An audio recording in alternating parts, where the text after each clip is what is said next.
In this video, we are going to be analysing Shopify ticker SHOP. Reason for this is we are up 18% on the day, which is quite surprising considering S&P is about flat and the Nasdaq is down on the day. So SHOP is really outperforming coming into today.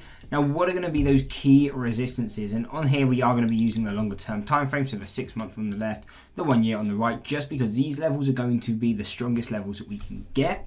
So coming into these levels, it will just provide the strongest and highest probability trading opportunities. And we can actually see we are coming into a level at $36 is our first deviation on the 6 month chart. So we expect a pullback at a minimum coming into this level. So really we expect a pullback. Doesn't mean that that's going to be a reversal and we're going to continue lower, but you expect a pullback, and usually at a minimum we would expect a pullback to at least kind of say $33. On these kind of stocks you tend to see quite a high percentage pullback on these kind of stocks. Now, if we can break that, what we want to see is not just us fly through it, but what you want to see is a break above this level, come back to retest it as a support, and then if we hold, then expect a move to our next resistance, which in this case would be $43. If we can break that, we have further targets going out to $51, $67, $88, $132, and a final one at $176. Now, obviously some of these levels are very far out. For example, the 176, basically the 52-week high. You don't need to be paying attention to all of these because yes, they are very far out. The way we use these levels is always just pay attention to what's closest. So we will quickly state our closest support, which is $20 or $21.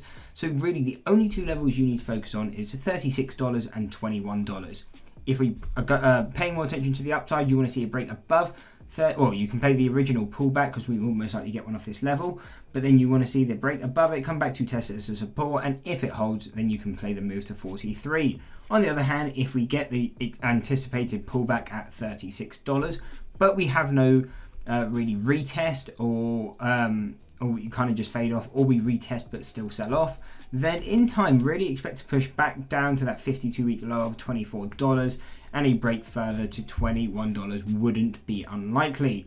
Now, we do have one further support using standard deviation, and that's at $5.40. And again, the reason our deviations are so wide on Shopify is that you can see it sold off from $180 to $23.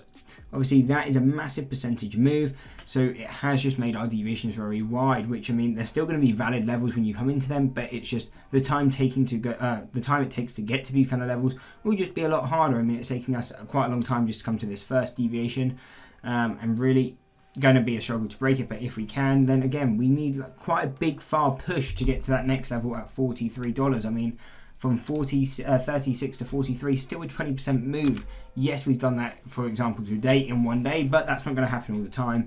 So that could still take quite a long time to be getting to those kind of levels.